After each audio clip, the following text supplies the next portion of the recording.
Notre Dame is coming home for the first time in 2024 to take on a MAC team, Northern Illinois, after a physical game on the road.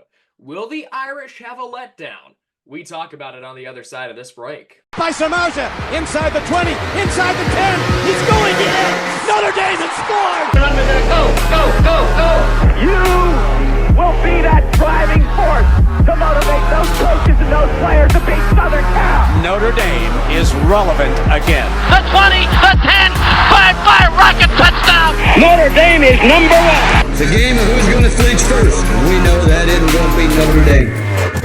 Hello again, everybody. I'm Landon Traylor, joined by Dylan Kearns. He's back and better than ever. And John Richards. No Logan Traylor today, but he sends his regards. I have his picks later in the show. Let's jump right into it for time's sake. Notre Dame hosts Northern Illinois in their home opener on Saturday afternoon at Notre Dame Stadium. And the biggest question is, for the Irish at least, how will Notre Dame play after a huge, tough, physical, gritty win on the road? The last two times Notre Dame played a road game and then had their home opener, at least they won. The one time they played a home opener after a tough physical game was a 26-21 loss to Marshall in 2022. And then last year at Duke, you remember how physical and tough that game was? They dropped the ball, losing 33-20 at Louisville. So we'll open up the panel. Dylan, Notre Dame, Northern Illinois. Can the Irish take care of business, or will it be a little bit of a struggle like Toledo in 2021 and Marshall 2022? Nah, I think you're giving a lot of hype to this matchup. I will say, in your point, like, it's tough. Like, we busted ass out there, playing on the road, great environment. That's a tough place to play. And it's a great, like, to your point, it's physical, and they're in the head that they're being watched. They're a team that everybody's like now got their eyes on in terms of high expectations. And the more wins you have, the more that comes with it. Now, Northern Illinois is no slouch in terms of what they brought last week. 5 touchdown passes from their quarterback. He only had 2 incompletions. Now they played us 3 last week. So it's like, it's not worried about who they played. It was Western Illinois. I didn't even know they were a college. It goes to show how bad they were. But they definitely have a potent offense. But I do think, the Irish, they'll be all right. I think they might be a little bit slow to start the game, but it's Northern Illinois, boys. It's nothing to fall asleep over. We're good. Mm-hmm. JR, what do you think? Letdown time, letdown city, or will Notre Dame take care of business on Saturday and do what they need to do to win? I agree with Dylan. It might be a little bit of a slow start, but once we get our bearings and our legs underneath us, I think we should be just fine. Mm-hmm.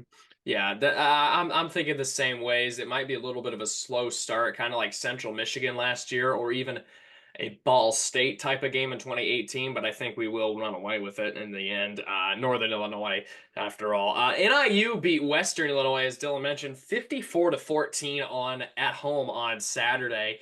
Their quarterback, Ethan Hampton, as Dylan mentioned, went 18 for 20, 328 yards, and 5 touchdown passes. They had 312 rush yards with 3 touchdowns as well. They held Western Illinois to 204 pass yards and just 94 rushing yards all day long. That's hard. I don't care who you're playing. It's tough to hold a team to under 100 rushing yards, in my honest opinion. 706 total yards for Northern Illinois. Just a phenomenal game for the Huskies. However, it's hard to judge a team when that's your opening game. Like Alabama played Western Kentucky. Ole Miss played Furman. It's tough to get a grasp on these teams when you're playing other teams that are just, not quite to the level that they need to be and are just very, not relevant at all. So as Dylan said, we didn't even know Western Illinois was a college. So we sort of know who we are moving into this game. However, I do think by 7:30 p.m. on Saturday night, we will definitely know who this 2024 Notre Dame football squad is as we move into week 2. Time for improvement. And JR, I think this week is the week we find out who Notre Dame is. Yeah, again, we talked on our last show about the week 1 to week 2 adjustments, improvements, all of that. You know, we're probably going to scale back though a little bit too. You know, we're going to keep a few things in the bag, maybe go a little bit vanilla, play a lot of our depth. Mhm. West Northern Illinois, they do have a pretty stout running game and strong running back. Mhm. So I don't want to take these guys lightly. We need to Right. continue to develop a championship mindset. Mhm. Every team we play, one game at a time, 1 week at a time, all that cliche stuff. Let's go out there, handle business, and leave no doubt. We're on Mhm. a bigger mission than week 2. Absolutely, we are. And you can't take any team lightly on your schedule, or they will keep it in within a touchdown. I mean, I think back to the game so many times in 2021. It was the excuse me, it was the home opener after we beat Florida State in overtime. We came home and took on Toledo, and Toledo scored with just over a minute to go in the ball game, and it took a last about I think there was seconds left in the game when Notre Dame took the lead and ultimately won the game. The MAC don't mess around when they have an opportunity to crack at these Power Five schools or wow, Power Five, that's a blast from the past. Power Four teams and Notre Dame. We cannot take these guys lightly, especially with this high-powered offense. However, I do like our secondary a lot, and I think our secondary is one of the best in the country. I think we're going to take care of business on Saturday against that passing game. Now, we did struggle a little bit against the run against A&M. We'll have to see what adjustments we make against the run because, as JR mentioned, they got a tough running back and they have a tough running game. They scored a lot of touchdowns. 3 touchdowns ain't nothing to joke about when you run for 3 touchdowns. So it's the first ever meeting between the Irish and the Huskies. Notre Dame is 6-0 versus the MAC. Dylan, it's I hear a lot of people say not a fan of this game. We deserve a little tune up. I mean, we played Texas Yeah. A&M after all.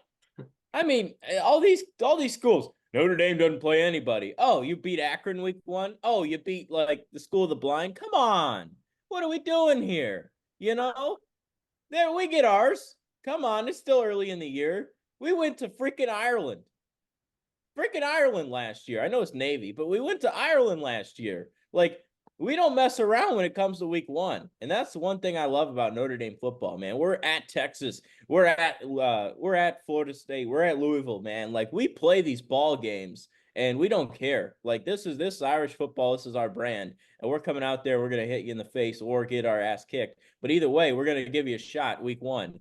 And we're gonna prove that we're not scared. We don't blink as Ryan Day usually says during his press conferences. But no, looking at it as a whole, I'm just saying, like, we do deserve a tune-up. This is our game. Let's get our feet wet. Let's get going here, and let's prove what we can do down the stretch. JR, what are your concerns about this ball game on Saturday afternoon at Notre Dame Stadium? Focus. Focus. Mm-hmm. You have to stay focused. But I don't want to go back to the A&M game, but the one thing that I really, really liked, and maybe this wasn't the case in the past, and this goes to the whole defensive backfield depth. On 4th and 2, oh man, we weren't in a soft zone. We manned up on the outside. We were in press coverage. Mm-hmm. We brought the house. Yeah, and we did. Jumped the route. Like that's what I like to see. I want to stay aggressive, but our focus. It's like I said, it's syllabus week for our kids. First week back in school. Maybe a little bit of a letdown, human nature, but it's the home opener. And how can you not be excited to run out of that tunnel in front of all our fans? Do we have a weather report from? It's gonna be beautiful. 70s. 70. So I just worry about focus. I'd like to maybe develop some of our depth. I'd like to take a look at maybe number 18 if we could see extended reps there. But other than that, I don't really have too many concerns. But the MAC is formidable, like you said. Look at what Miami, Ohio did last week. They hung tough against Northwestern. They're not going to be a pushover either. Don't take these guys lightly. Continue to build. Right, absolutely. Jordan Faison is out 1 to 2 weeks with an ankle sprain. KK Smith, the sophomore, takes his spot on the depth chart. Mitchell Evans was cleared just 2 weeks ago. If you can do the math, that is the week before the Texas A&M ball game. Coach said he was not ready to play 50, 60, 70 snaps at Texas A&M. So keep that in the back of your head. You know, it might be a little, once again, might not see Mitchell Evans go out there, especially against a Northern Illinois squad, if we build a lead of any kind early on in that ball game. Keys to the game. Give me 3 of them each. As usual, we'll start up top with the man, Dylan Kearns. Get down. Get down. And who am I talking about? I'm talking about Riley Leonard. You can't be taking hits against Northern Illinois, man. Like, you're a quarterback that's gotten hurt each of the last 2 years. Like, you got to protect yourself. I love his grit. I love his tenacity. But when it comes against these schools, man, just win the game and stay healthy. And that's one thing that I mean, he took some shots. The targeting to the head, obviously, he couldn't control, but he took some shots in that game against Texas A&M in week 1. So, going to start there. I think he needs to protect himself, and I think the offense needs to protect themselves. Number 2, to JR's point, I don't want to show too much offensively. I think this team, I want to see Denbrock still improve. I think he did great in the second half. I'll give you that. We finally found our bearings, ran the ball well. I'd like to see that continue over. And number 3, I think I want everybody to stay healthy too. Going back to that first point. Nice balloon animation there for Lando. But no, I want Riley Leonard to not take as many hits. I want the offense to continue to progress, and I want us to get out of here with a win and healthy. Those are my 3 points. Moving along here to John Richards. That's kind of the same things. To build on the focus, no sloppiness. Let's stay focused on what we're trying to do. I want to build on our O-line play. We had some success late in the game. Maybe lean on that early in the game and sort of insulate ourselves from any mishaps or mistakes or pass protection breakdowns and things like that. You know, Lou Holtz, he always said, there a lot more can go wrong when you decide to pass the ball as opposed to just turning around and handing it off. So let's use our stable of backs. Let's get them going a little bit. And I'd also like to see some excitement out of the return game, whether that's a punt return, a kickoff return. You know, I harped on the kicking game last week. I'm gonna stick with it this week. Let's see our new kick returner. I hear he's got some speed. Let's blast off a little bit. Didn't have much of an opportunity last week to No. return anything. Their kicker was phenomenal. I think every kick landed outside of the end zone except one of ours that A&M was able to return. My keys to the game, if I may, stay focused. You got to stay focused. Don't take this opponent lightly or you will have one of those situations like Marshall or Toledo. So stay focused, stay the course, do what you know you can do. You're Notre Dame. Go out there, flex a little bit, but get in, get out, stay focused. Leonard has to be a lot more accurate than he was on last Saturday night. His accuracy, there was some miscommunication there with the receivers and tight ends. So I really do think he needs to be a little bit more accurate. I get it. First game as a Notre Dame quarterback with these receivers, it's a lot different than a 2-hour practice with the guys. So we'll see what adjustments they make. And lastly, make plays in this ball game. There was a lot of plays on Saturday night. I think the biggest one was off of the screen passes. I believe it was Bo Collins. If he was just a little bit more patient with his feet, he had a wide open path to the end zone. And instead, he did not wait for his block and forced an opportunity there for Texas A&M to get him in the backfield for a loss. So you got to make plays. There was also another one to the right side of the field, I believe, on our first play from scrimmage. It was another one, wide open path to the end zone for Jeremiah Love, and instead there was the double team there on the block coming up on the safety, and they did not. Was not patient, did not wait for the play to develop. So make those plays. You have to make those types of plays. That could have been a blowout in A&M if we make those plays there. So we shall see what we shall see on Saturday afternoon at Notre Dame Stadium, 3:30 p.m.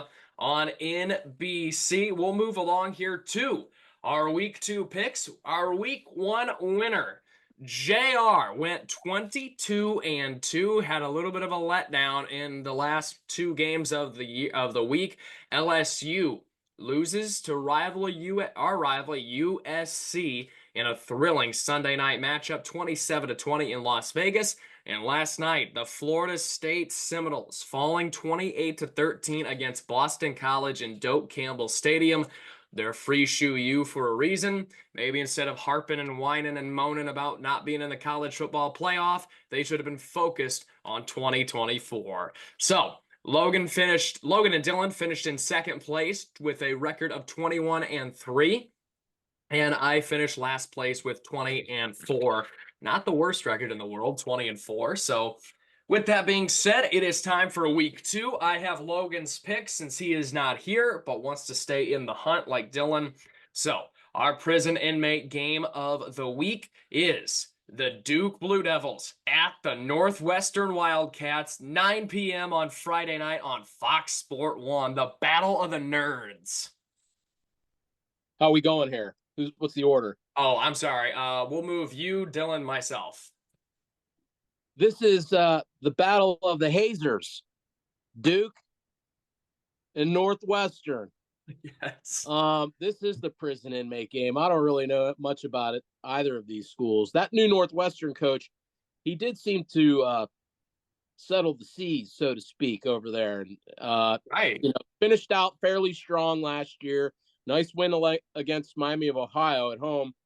I don't know where they're playing. They're playing in some weird state out there. I don't know. They getting a new stadium? Yeah, they're redoing Ryan Field. They tore it down and they're redoing it. Where's this at? They're playing on the lake. It's at Northwestern, if that Okay. matters. I'm gonna take Northwestern here. All right. Yeah, I'll go Wildcats. Logan is going with his basketball team, the Duke Blue Devils. So that is a shocker there. I'm going with the Wildcats at home. I like Northwestern. They did not look good, though, against Miami of Ohio. They were very, very sloppy in that ball game. And our non-ranked game of the week is Colorado at Nebraska. Saturday night, 7:30 p.m. on NBC. Give it to me, JR. Good game here. I Yeah. put on my beads and my glasses here. It's showtime. I'm going Nebraska though. They got a hot shot quarterback. He may show up. Shador. What's his name? Raiola, I think. Is that? Yeah, Raiola. Yeah, Yep. he's not bad. This is going to be a high scoring game. I look for Nebraska to win this though, and then he's going to be barreling down on Dion. This is a rivalry game here. It is. Nebraska in a blowout. Could happen. That would make me happy. I think I'd be the happiest person in the world if that happens.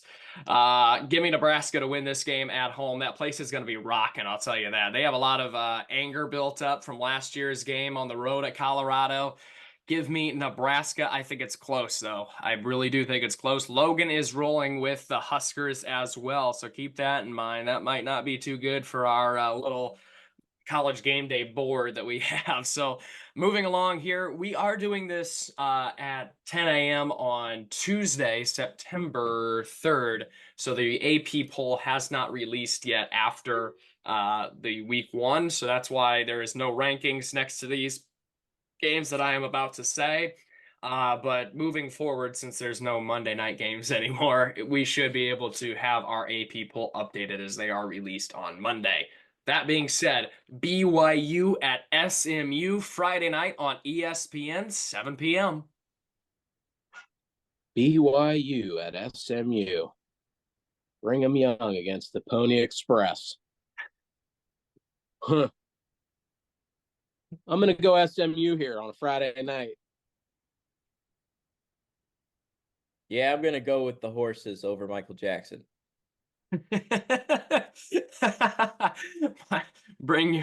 Michael Jackson's favorite university. Logan's actually going with the Mormons, and he's rolling with BYU in the upset on the road. I like SMU in this one at home. I do. Texas away from the Mormons. Yeah, I know. I'm not big on the Mormons. They had the really good year in 2020. Didn't show me much when we beat them in 22. Kind of falling off the wagon here. Not relevant anymore. All right. Moving along here, Texas at Michigan, 12 p.m. on Fox. What a game. I mean, some people complain that the NFL reigns king because at each college football week, there isn't necessarily a big game. I disagree. College football's I best. agree. Texas, Michigan in the big house at noon to kick it off. Michigan, they probably went a little vanilla last week. I'm Definitely. gonna go Texas though. This is where the slide starts, I think. Lando cheeseburger in paradise is coming to rear its ugly head. I'm going Texas. A little bit of a backstory here, which is why I'm so grateful it's a nooner. I am a weekend producer on our Fox station, and usually I have to do 2 hours, produce 2 hours, 8 and 9 a.m. hour of those shows, which is pretty hard, and it's on Fox. But thanks to this game being at noon, they're moving big noon kick up to the 9 o'clock hour. Only 1 hour to produce for this guy. Very excited for that. That's why I am so grateful this game's on Fox and it's at noon. So grateful. That means Longhorns are sticking it. We're going horns up, boys. Horns up. Are we really? Yeah. Logan has Texas as well. Look, Michigan, they kept their play calling. You know, they can't really judge what Michigan was from last week. They have a big game the following week. If this game was at night in the big house, I will say I would take Michigan to win this game. However, it is a noon game. That doesn't take away from the crowd. It takes away a little bit, but that crowd will still be rocking. However, I am going with the better team from the better conference. Give me the Texas Longhorns. Hook 'em, baby. Bowling Green at Penn State, 12 p.m. on the Big Ten Network. Head nod picks galore. Any chance of a letdown, though? Just shake your head. Tell me no. For tickle. All right. Head nod pick for all of us. Here's a tricky one. This could be a little dicey. Arkansas got something to play for. Arkansas at Oklahoma State, 12 p.m. on ABC. The Pokes. A nice early season out of conference scheduling mix up here. I like that. Good job, Pokes and Gundy. Hogs. Pokes and hogs. Pokes and hogs. Oats and hoes. Rolling in the mud. Give me the Pokes. Yeah, I'm taking Gundy. Another nooner here. Love it. Love the man. Logan's going with Oklahoma State, and so am I. You know I'm big on Gundy and the Pokes. Give me the Pokes, baby.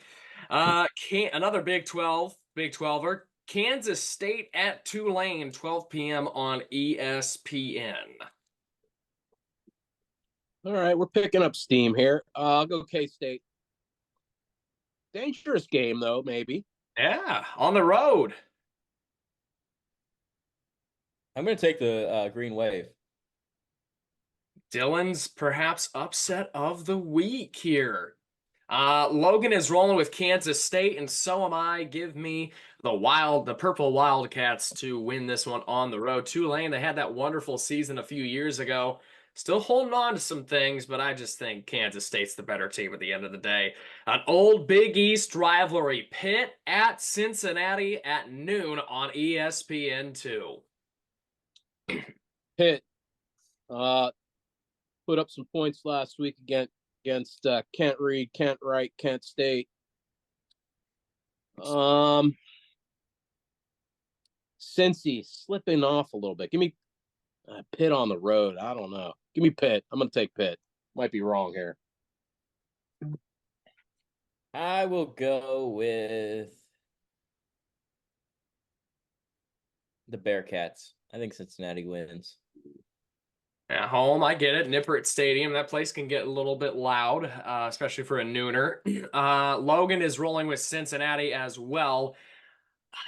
I hate to do it because I do not like Pat Narduzzi one bit. I like Pittsburgh in this game on the road, though, to get things done, take care of business, and get out of Nippert Stadium with a victory.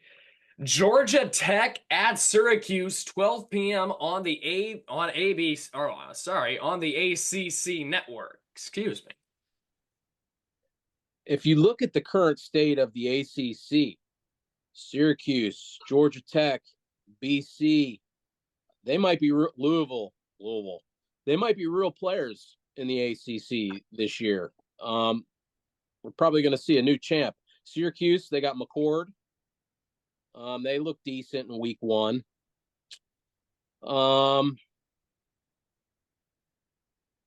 Where's this game at? Say it again. Syracuse. Give me the Cuse. Man, Kyle McCord, he looked good last week. Yeah. I'll take the orange. Logan is rolling with Georgia Tech, and so am I. I like this Georgia Tech team. I'm big on them this year. I really do. I like their quarterback. I like their defense. Give me the Yellow Jackets. I got stung by Yellow Jackets last week, and it hurt. So I think they're going to be stinging all the way until we play them in Atlanta. It also would help our schedule. McNeese at Texas A&M, 12:45 p.m. on the SEC Network. Let's move along here. Tennessee Tech at Georgia, 2 p.m. Let's move along here. Baylor at Utah, 3:30 p.m. on Fox. Welcome to the Big 12, Utah Utes. A little bit of a dicey game. New conference, first game of the conference play. At Utah, you said? Yeah. Not at Utah. Give me Utah. Yeah, Utah. I mean, that line is -14. Man. I like Utah in this one as well at home. They will make the college football playoff. They will win the Big 12, and they will win a college football playoff game. Mark my words. I like Cam Rising. I love their coach. Logan's rolling with Utah as well. Iowa State Fair. Iowa State at Iowa, 3:30 p.m. on CBS. Is Ferentz back? Yeah, this game he is. I'll go Iowa. Not his son. Not his son. But What's the over under on this game? -2.5 to the Hawkeyes. What's the over under? Oh, over under. Sorry, 35.5. Woo! Barn burner. I'll go Iowa. Literally. Yeah, right. I'll go with you know what? F it. Iowa State. I want to get a couple back here. And I'm either burying myself in week 2 or I'm getting some luck from Tulane and Iowa State. Well, Dylan, I gotta say, you're not gonna like this one. Logan is going with Iowa State as well, so he's got the Cyclones on the road. I am sticking with Iowa in this ball game. I think their defense will be a little bit too much for Iowa State to handle. They're just not what they were in the fake 2020 season for them. California at Auburn at 3:30 p.m. on ESPN2, a tricky non-conference game for the Tigers. Not at home. They put up like 70 last week. Give me Auburn. Yeah, Cal is just they're lost. They've been lost for years. Give me the Tigers. Logan's rolling with Auburn as well. Marshawn Lynch ain't gonna be there. Give me Auburn in this one as well. South Carolina at Kentucky, an early SEC matchup, 3:30 p.m. on ABC. They get decent game here. Yeah. At Kentucky? Yeah. Kentucky. I think Kentucky is the most underrated school in the SEC this year. I really do. I mean, you got Chip Trainum in the backfield. I know he's hurt right now, but you got that Vandegrift kid from Georgia. There's a lot there for Kentucky. They just have a brutal schedule, but they're going to start 2-0. Give me the Wildcats. That's Dylan's old stomping grounds there down in South Carolina. Logan is rolling with Kentucky as well. I also am going to go with the Wildcats at home. Beamer's seat is flaming hot. I'll tell you that. I think things are going south in a hurry there for old Beamer. Here's another 2 head nod picks in a row. Middle Tennessee State at Ole Miss, 4:15 p.m. on the SEC Network. Let's move along. Florida A&M at Miami at 6 p.m. Let's move along here. South Florida at Alabama, 7 p.m. on ESPN. Head nod picks galore as we move along here. However, last year they gave them a ride for their money. Buffalo at Missouri, 7 p.m. That's a head nod pick for the Missouri Tigers. Yes, oops.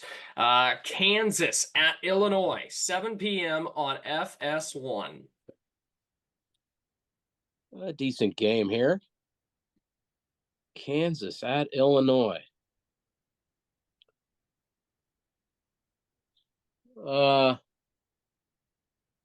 Is that Bielema still? Yep. Um. I'm gonna go Illinois here.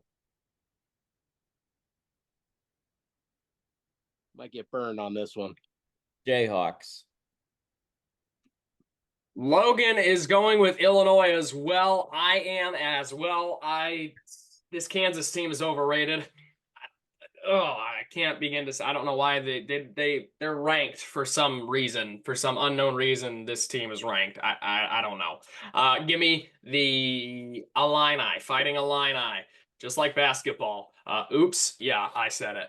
Western Michigan at Zero State, 7:30 p.m. on the Big Ten Network. Head nod pick. I'm gonna Man, say something there. go ahead. Western Michigan but they were up by a point against Wisconsin in the fourth quarter. So I'm just saying, hey, look, the Buckeyes started slow last week. It might be something at halftime, but the Buckeyes will win. But I'm just saying, keep your eye on it. We'll see what fake tough guy Ryan Day has up his sleeve for this one. Nichols at LSU at 7:30 p.m. Bounce back game for BK. Have it your way. The Saturday night football ball game is Tennessee and NC State, 7:30 p.m. on ABC in Charlotte, North Carolina. Not sure what their stadium's called, but it's where the Panthers play. So we'll start with JR. Tennessee. They're gonna roll. Yeah, Logan is going with oops, wrote it on the wrong thing. Logan's going with NC State in the upset in this ball game in a neutral setting. I'm going with Tennessee. I'm big on Rocky Top. Love Rocky Top. Love Tennessee. Give me the Vols. Houston. That's Jill's game. Duke's Mayo Classic. Oh, it is. It's Jill Long's game. Hey. Good shout out there, Dylan. Houston at Oklahoma, 7:45 on the SEC Network. Mobile Homa. Sooners. Yeah, Logan's going with the Sooners as well. I think the Sooners roll. I think Houston had a tough game. UNLV. They lost to UNLV, did they not? Yeah. Yeah, so it's going to go 0-2. Here's a tricky game. Appalachian State at Clemson, 8 p.m. on the ACC Network. Oh, man, it could Can you imagine? It could go south really, really quick for Dabo. I'll go Clemson, but 8 o'clock in that place. There's no way they can't. If they lose a night game at Clemson to App State, woof. You guys are on to something there. Shout out Anthony Alejo. I'm going Clemens. Logan's going Clemson as well. In my preseason prediction on paper, I put App State to beat Clemson. On this show, I'm going to stay with Clemson. I would not be shocked if Appalachian State upsets them, though, just with the lack of talent that Clemson has this year. Here's a head nodder for us. Northern Arizona at 10 p.m. on ESPN, I believe. Or no, that is not the ESPN game. It's just at 10 p.m. Plus. ESPN Plus. Thank you. Head nod pick galore. Mississippi State at Arizona State, 10:30 p.m. on ESPN. I'll go Sun Devils, Arizona State. I will go Arizona State as well. Logan and I are rolling with the Bulldogs. Give me the SEC over the Big 12. I think that's what they're in now. Yes. So give me the Bulldogs. Moving along here to Utah State at USC. Get a load of this. 11 p.m. on the Big Ten Network. That's going to be odd all year, right?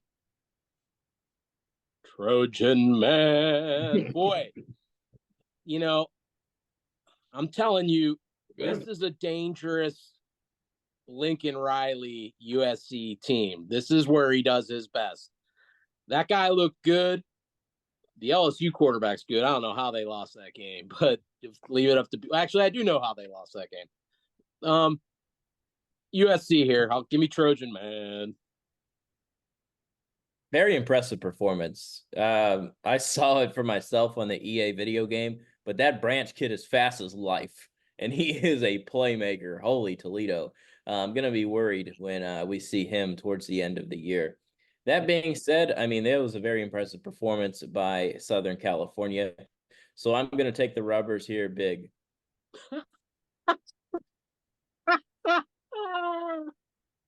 Logan and I are going with USC. Yes, they did look very impressive. I'm very impressed with USC. That's going to be the most dangerous game left on our schedule. Could be a loss in LA for the Irish. We'll see, though. And our final game of the day, Northern Illinois at Notre Dame, 3:30 p.m. on NBC. Logan has the Irish 31-20. Oh, what the heck, trailer? Come on. 31-20. I mean, what game did he watch last week? He's watching too much film. These high school basketball kids. he went from blowout. He picked us to lose in the preview against A&M. Yes. And then he went 35-10 for us to win. Yes. I got his brother over here predicting us to lose to A&M, speculating that we might lose at USC. I don't know what's going on over there, but somebody's got to eat their Frosted Flakes or something this morning. I mean, it's just 31-20. I know I said Northern Illinois shouldn't be, looked over, but 31-20, that's a little too comfortable for my liking. I hope that our coach has matured. Now that I understand some of his thought process on the way he entered the stadium last week and wanting to kind of take the light off of his team and onto himself, I'm hoping that in year 3 of Freeman, we are paying some dividends from his first 2 season struggles, most notably Marshall and Stanford, both home games, lesser opponents, similar time of the year. You think that he has learned and matured along the way. And I think last week you saw some of that. We were kind of questioning, at least I was, man, early in that third quarter, Dylan. I'm not really sure how you took going for those back-to-back 4th downs, and they made it, and we got hosed. But kind of understanding his mentality, maybe not the strategy behind it. I like the decision. Now, it's always easy to say, after it's done and we pass the test, that it worked out all right. But I think in a game like this and next week, he has learned from his past failures or maybe missteps along the way. And I'm going to take Notre Dame here 38-16.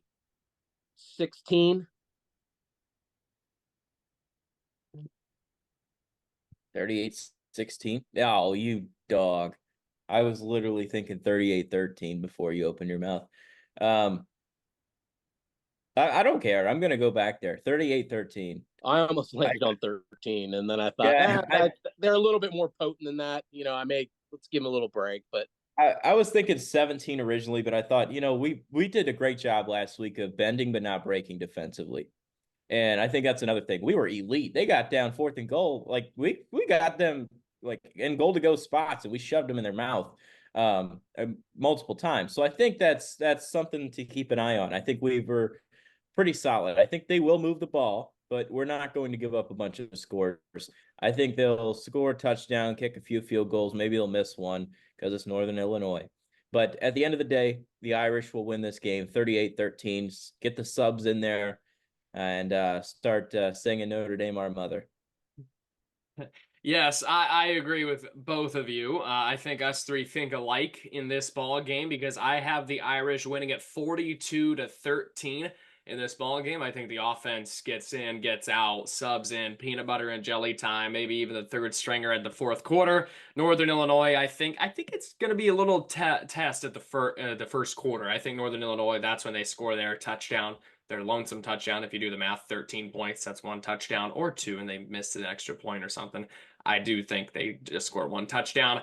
I think Notre Dame figures it out and wins it in the second, third, and fourth quarters. 42-13. Sorry about it, Logan. That is going to do it for us. Catch Northern Illinois and Notre Dame in the 2024 home opener at Notre Dame Stadium, 3:30 p.m. on NBC. Yours truly will be there. We will have our recap on Sunday morning. Until then, go Irish, and we will see you next Sunday.